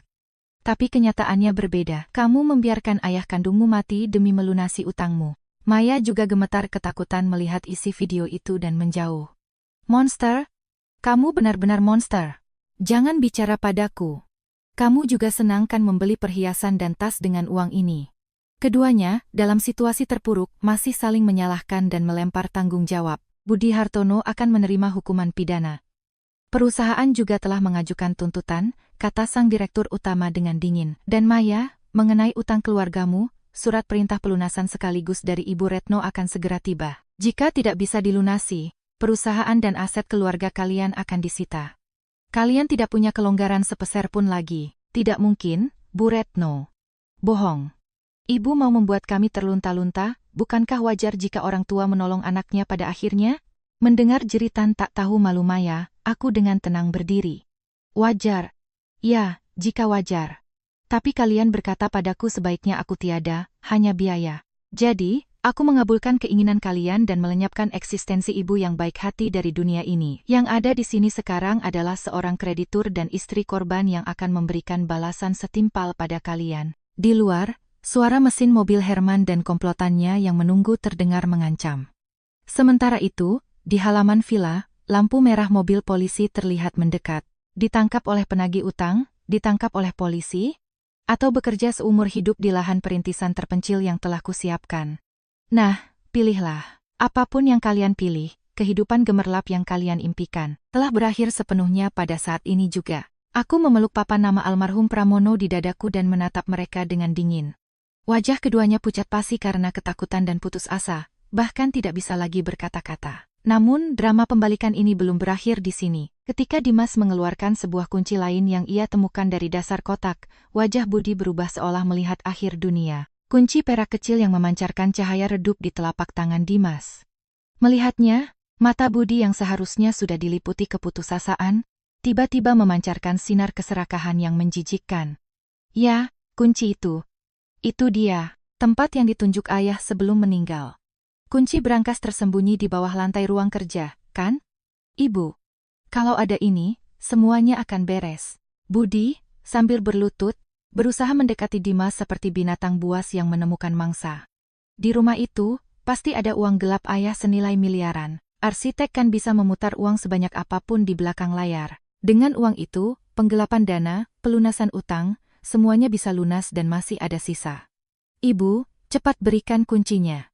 Aku putra sulung keluarga Hartono. Aku berhak menerima uang itu. Maya juga, sekejap melupakan air matanya, berdiri dengan senyum mengerikan. Betul, Bu Retno, ternyata ibu menyembunyikannya. Ya, ayah mertua pasti sengaja meninggalkannya untuk kami tanpa sepengetahuan ibu. Uang hasil penjualan rumah tua itu tidak ada artinya. Kalau ada uang tunai miliaran, kita bisa tinggal di apartemen mewah di pusat kota lagi, beli barang-barang bermerek lagi. Cepat, cepat berikan kuncinya. Melihat keserakahan mereka yang luar biasa dan betapa hinanya mereka memanfaatkan almarhum suamiku bahkan setelah ia tiada, aku tak bisa berkata-kata dan hanya bisa tertawa kering. Inikah wujud manusia yang telah kubesarkan selama 30 tahun lebih dan kuterima sebagai keluarga? Inikah akhir dari apa yang coba dilindungi oleh suamiku, Pramono, dengan mempertaruhkan nyawanya? Aku melangkah maju dan dengan tenang mengambil kunci perak itu dari tangan Dimas. Budi, kamu benar-benar tidak mengerti apa-apa tentang ayahmu. Ya, Pramono bukan orang licik seperti yang kalian kira. Ia tidak punya uang gelap sepeser pun. Bohong. Jangan berpura-pura miskin. Adanya kunci berarti ada sesuatu di sana. Jangan pelit, cepat berikan. Budi berteriak padaku dengan penghinaan yang paling dalam. Matanya bukan lagi mata seorang anak yang menghormati ibunya, melainkan mata seorang kriminal yang akan melakukan apa saja untuk merampas uang. Aku menerima hinaan Budi dengan dingin dan perlahan menggelengkan kepala. Ya, memang kunci ini untuk pintu menuju ruang bawah tanah di rumah utama. Tapi yang tertidur di sana bukanlah emas dan perak seperti yang kalian impikan. Aku memberi isyarat pada Pak Gunawan. Beliau mengangguk dan menampilkan video real-time yang terhubung dengan rumah utama di monitor besar ruang keluarga. Di sana, terlihat staf Dimas yang dengan hati-hati membuka lantai ruang kerja di rumah utama. Pintu terbuka, dan sebuah ruang kecil bawah tanah yang tersembunyi muncul. Nah kan, ada ruangan. Harta karun. Uang banyak. Budi dan Maya mendekatkan wajah mereka ke layar dengan rakus. Namun, di dalam ruangan yang disorot cahaya itu, yang ada hanyalah tumpukan berkas yang tersusun rapi dan sejumlah maket usang. Apa ini? Cuma kertas dan sampah. Di mana uangnya? Di mana harta karunnya? Jeritan Budi yang seperti raungan menggema. Dimas mulai menjelaskan dengan tenang. Mas Budi, yang ada di sini adalah semua catatan inspeksi dan pemeliharaan bangunan yang dirancang almarhum Pak Pramono seumur hidupnya, dan surat-surat hak dari sebuah yayasan yang didirikan untuk menanggung biaya perbaikan di masa depan secara gratis. Almarhum Pak Pramono menyalurkan hampir seluruh honornya untuk pemeliharaan yayasan ini, agar orang-orang yang tinggal di rumah yang ia bangun tidak akan kesulitan di masa depan. Yayasan? Apa itu? Maksudmu dia menggunakan uang untuk orang lain? Jangan bercanda. Anaknya sendiri menderita begini, tapi dia malah menabung uang untuk biaya perbaikan rumah orang asing. Budi, karena syok yang luar biasa, kehilangan kata-kata dan terduduk lemas. Jadi tidak ada sisa sepeser pun? Bagaimana dengan hidup kami? Bu Retno, ini pasti ada yang salah. Aku harus mengirim uang ke orang tuaku bulan ini juga. Maya juga berteriak histeris. Aku menatap mahakarya Pramono yang terpantul di monitor dengan perasaan bangga. Pramono adalah orang yang lebih mementingkan hubungan dengan orang lain dan tanggung jawab terhadap karyanya daripada uang yang kasat mata. Dan kunci ini punya satu peran lagi. Aku mengoperasikan tablet di tanganku. Tiba-tiba, dari belakang rak di ruang bawah tanah, sebuah amplop merah diambil. Itu adalah klausul khusus yang dititipkan Pramono kepada pengacaranya. Pak Gunawan, tolong bacakan. Baik. Berdasarkan klausul ini, jika Budi Hartono secara tidak sah menuntut harta tersembunyi di rumah utama, atau menghina Ibu Retno, maka semua dukungan hidup dan penyediaan tempat tinggal untuk Budi Hartono akan segera dihentikan. Pada saat yang sama, semua laporan investigasi mengenai pelanggaran yang pernah dilakukan Budi Hartono di masa lalu akan diungkapkan kepada pihak berwenang dan para kreditur. Udara di dalam ruangan menjadi semakin dingin. Wajah Budi kini pucat pasi, tidak menunjukkan tanda-tanda kehidupan. Laporan investigasi. Ayah, sampai sejauh itu. Pramono, sebenarnya samar-samar tahu bahwa kamu membiarkannya mati dan menggunakan uang perusahaan. Tapi ia tetap percaya suatu saat kamu akan sadar dan berharap dokumen ini tidak akan pernah digunakan. Tapi kamu, sampai akhir, telah mengkhianati harapan Pramono. Aku meletakkan kunci perak itu di atas meja. Kunci ini tidak membuka kotak harta karun, melainkan pintu menuju catatan kejahatan kalian. Saat itu, para petugas polisi yang telah siaga di luar vila akhirnya masuk ke ruang keluarga. Budi Hartono dan Maya, selain dugaan penggelapan dan penghilangan barang bukti, Anda berdua diminta untuk ikut ke kantor polisi atas dugaan percobaan penipuan asuransi jiwa dan pemalsuan dokumen. Dan dari pihak kreditur bernama Herman di luar, kami juga menerima laporan terpisah mengenai keberadaan Anda. Tidak, aku tidak mau ditangkap. Ibu, tolong. Utangnya akan Ibu bayar, kan? Janji, kan? Budi, sambil lengannya dipegang polisi, terus berteriak memohon padaku. Ya, akan kubayar. Sesuai syarat. Tapi, tempat yang akan kamu tuju selanjutnya jauh lebih berat dari yang kamu bayangkan. Setelah pemeriksaan di kantor polisi selesai, kamu akan berada di bawah pengawasanku. Di sana, kamu akan bekerja mati-matian untuk membayarnya kembali. Maya juga sama. Karena keluargamu sudah menjadi bagian dari perusahaanku, kamu akan mulai dari pekerjaan kebersihan paling bawah. Apa yang selama ini kulakukan untuk kalian di rumah ini, sekarang giliran kalian yang melakukannya dengan tangan kalian sendiri. Aku tidak tahan, aku ini putri dari keluarga terpandang, aku tidak mungkin bisa melakukan pekerjaan kotor seperti itu. Jeritan Maya juga dipotong oleh polisi. Keduanya diseret keluar dari pintu depan vila. Di luar, lampu rotator mobil polisi berputar kencang, membelah kegelapan malam. Tepat di belakangnya, mobil hitam Herman berhenti, seolah memblokir semua jalan keluar. Jalan yang akan mereka tempuh selanjutnya adalah tangga menuju dasar jurang tanpa seberkas cahaya pun. Di ruang keluarga yang sunyi, aku duduk kembali dalam-dalam di kursi. Ibu Retno, dengan ini semuanya telah berakhir, kata Dimas dengan lembut. Ya, rasanya aku akhirnya bisa melindungi apa yang ditinggalkan Pramono. Terima kasih, Dimas. Pak Gunawan juga. Aku menatap laut yang tenang di luar jendela. Mulai besok, aku tidak perlu lagi takut pada kata-kata ibu sebaiknya tiada saja atau menahan penghinaan yang tidak masuk akal. Kehidupan baruku akhirnya akan dimulai. Namun, dalam keheningan setelah mobil polisi pergi, aku menyadari sesuatu. Kata-kata aneh terakhir yang diucapkan Budi. Ibu pasti lupa. Lemari di lantai 2 rumah itu, tentang kotak yang satu lagi di sana. Mobil polisi telah pergi. Dan keheningan malam kembali menyelimuti ruang keluarga vila. Aku terus mengulang kata-kata terakhir Budi. Kotak yang satu lagi di dalam lemari di lantai 2, apakah anak itu, bahkan dalam kondisi ekstrem seperti itu, masih mencoba menggoyahkanku? Atau apakah benar-benar ada sesuatu yang belum ku ketahui? Ibu Retno, apakah ibu penasaran? Tanya Dimas dengan cemas. Tidak. Tapi jika ini tentang Pramono, jika ia menyembunyikan sesuatu dariku, aku yakin itu bukan sekadar warisan biasa. Keesokan paginya, aku bersama Dimas mengunjungi rumah itu, yang kini telah menjadi miliknya. Tempat yang seminggu lalu adalah rumahku, kini taman-tamannya telah tertata rapi dan mulai kembali ke keindahan aslinya sesuai desain Pramono. Di kamarku di lantai 2, di bagian belakang lemari yang pernah Budi dan Maya sebut sebagai barang rongsokan dan paksa untuk dibereskan, Dimas dengan keahliannya menemukan sebuah kompartemen tersembunyi di dinding. Di sana, tergeletak sebuah kotak kecil berlapis pernis hitam. Dengan tangan gemetar, aku membuka tutupnya. Di dalamnya, ada sebuah buku tabungan tebal dan sepucuk surat untuk aku membuka buku tabungan itu dan menahan napas. Di sana, sejak 10 tahun yang lalu saat Pramono meninggal, setiap bulan pada tanggal yang sama, sejumlah uang yang sama dengan tanggal lahirku terus ditransfer. Ini, Ibu Retno, lihat. Sumber transfernya adalah dividen dari yayasan yang didirikan almarhum Pak Pramono. Ternyata beliau telah mengatur agar ibu tetap menerima gaji setiap bulan bahkan setelah beliau tiada. Sebagai dana agar ibu bisa hidup mandiri dan bebas dari mereka. Lebih jauh lagi, di dalam surat tertulis, Retno, jika kamu membuka kotak ini, itu pasti saat di mana Budi dan yang lain telah mengkhianati harapanku dan menyakitimu.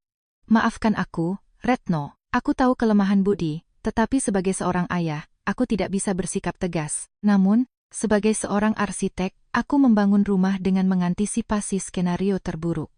Untuk saat di mana hubungan keluarga hancur, rumah ini memiliki mekanisme terakhir untuk melindungimu. Mekanisme terakhir, gumamku.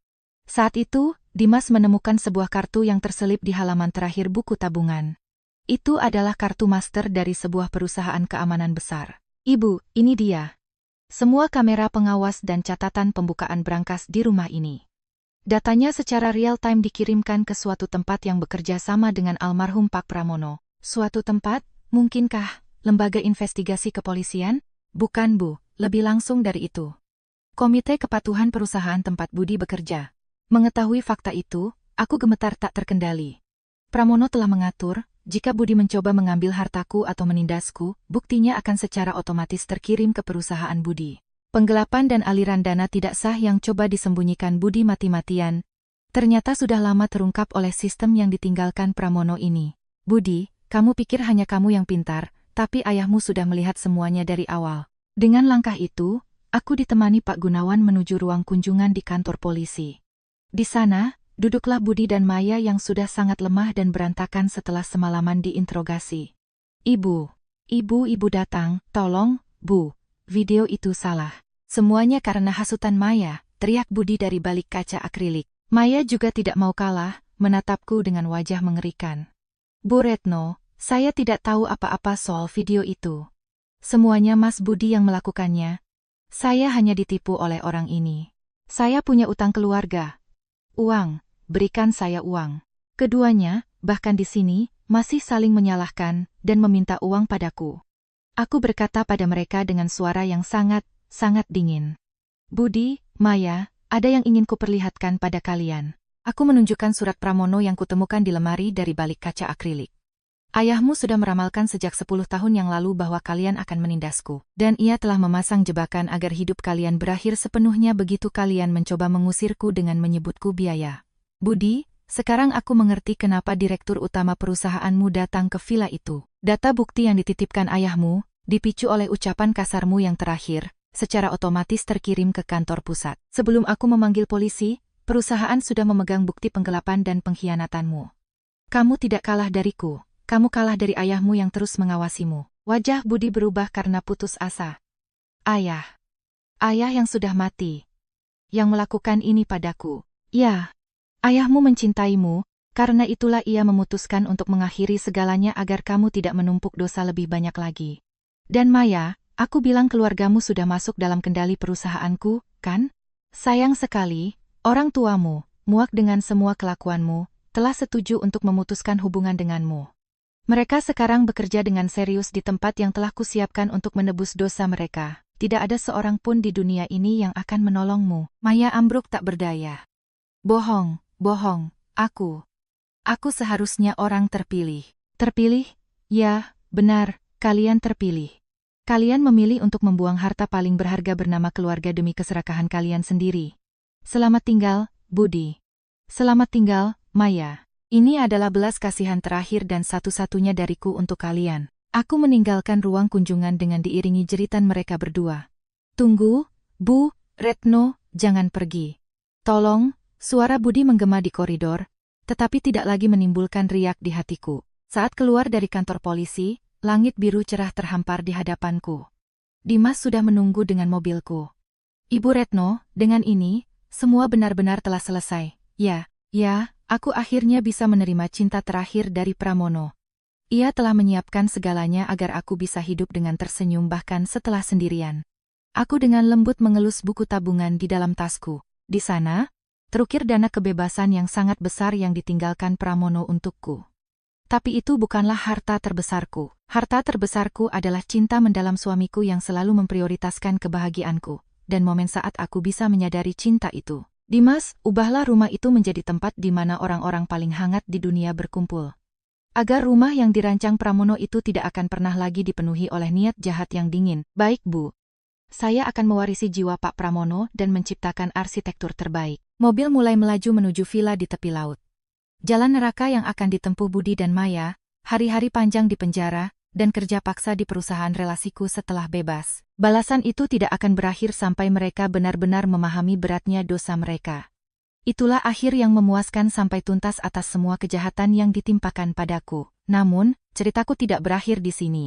Dengan waktu luang yang ditinggalkan suamiku, aku memutuskan untuk mewujudkan semua yang ingin kulakukan. Kehidupan bukan untuk siapa-siapa, melainkan untuk diriku sendiri. Aku percaya, itulah cara terbaik untuk membalas budi pada Pramono. 3 tahun telah berlalu sejak peristiwa badai itu. Sinar matahari pagi yang masuk ke villa di tepi laut tetap sama tenangnya, mewarnai seluruh ruangan dengan warna keemasan. Aku keluar ke balkon, dan mengambil napas dalam-dalam. Aroma angin laut bercampur dengan aroma segar herba yang kutanam di taman, perlahan-lahan membersihkan hatiku. Mas Pramono, selamat pagi. Hari ini cerah sekali, ya.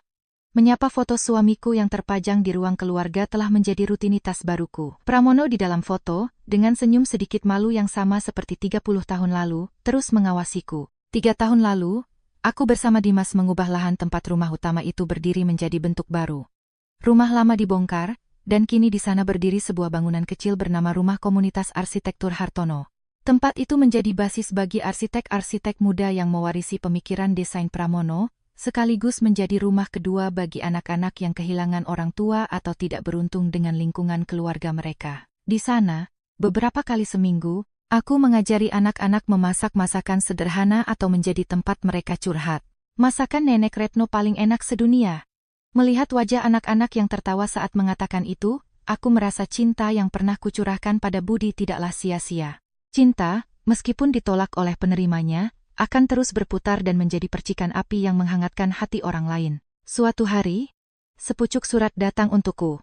Melihat nama pengirimnya, ujung jariku sedikit berhenti. Budi Hartono. Surat dari anak itu. Budi saat ini masih bekerja di fasilitas rehabilitasi di pedalaman Sumatera yang telah kutentukan.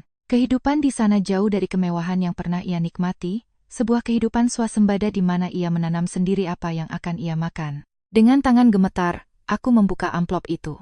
Berbeda dengan tulisannya yang sombong dulu, goresannya sedikit lemah, tetapi terasa usahanya untuk menulis setiap huruf dengan hati-hati. Untuk Ibu, apa kabar?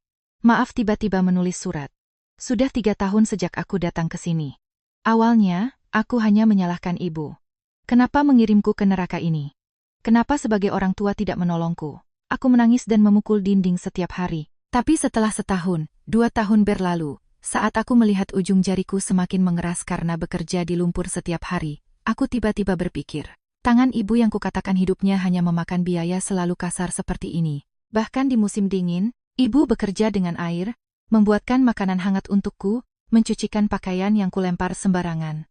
Aku menganggap semua kerja keras Ibu sebagai layanan gratis. Bahkan setelah bekerja sekeras ini tanpa upah sepeser pun, barulah aku mengerti betapa beratnya cinta seorang ibu yang telah melakukannya selama puluhan tahun. Di fasilitas ini, setelah aku mencuci pakaianku sendiri, menanam sayuranku sendiri dari awal, barulah aku mengerti.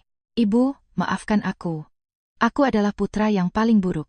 Setiap kali aku teringat hari di mana aku menelantarkan ayah, kakiku gemetar. Ketika sistem yang ditinggalkan ayah dengan kepercayaan padaku mengungkap dosaku, barulah aku merasa telah dimarahi olehnya. Sekarang, aku tidak bisa lagi berkata maafkan aku. Aku akan terus menebus dosaku di sini sampai akhir hayatku. Ibu, lupakanlah aku dan hiduplah untuk dirimu sendiri. Terakhir, aku punya satu permintaan. Jika ibu berziarah ke makam ayah, tolong doakan beliau sekali saja untuk. Dengan penyesalan terdalam, Budi. Setelah selesai membaca surat itu, air mata hangat mengalir tak terbendung dari mataku. Anak itu akhirnya kembali menjadi manusia. Setelah topeng elitnya dilepas, setelah baju zirah harta orang tuanya dirampas, setelah seorang diri berhadapan dengan tanah, barulah ia mungkin menemukan kembali hati tulusnya seperti Budi kecil yang pernah kucintai. Aku tidak membalas suratnya. Kupikir itulah jawaban yang paling tulus dariku untuknya saat ini. Memaafkan bukanlah satu-satunya bentuk cinta. Membiarkannya berdiri di atas kakinya sendiri, terus menghadapi dosanya, dan mengawasinya dari jauh itulah tugas terakhirku sebagai seorang ibu. Mengenai Maya, kudengar ia tidak tahan dengan pekerjaan di lokasi pembersihan yang dikelola perusahaan keluarganya dan mencoba melarikan diri berkali-kali. Namun, setiap kali ia dihadapkan pada kenyataan pahit, dan kini ia tinggal sendirian di sebuah apartemen kecil yang tidak dipedulikan siapapun, bekerja serabutan. Kehidupan tenang yang pernah ia sebut biaya, betapa mewahnya hal itu. Dalam kesendirian setelah kehilangannya, mungkin ia juga sedang menata kembali hidupnya. Sore harinya, aku mengunjungi makam Pramono. Bunga krisan putih yang baru saja kuganti bersinar di bawah sinar senja. Sesuai kata-kata Budi, aku mendoakan Pramono dan melapor, "Mas Pramono, anak itu sepertinya sudah menyadari kesalahannya. Ini semua berkat-Mu. Keberanian dan cinta yang Kau tinggalkan telah menyelamatkanku, dan pada akhirnya menyelamatkan hatinya juga." Angin berhembus, membuat pepohonan berdesir.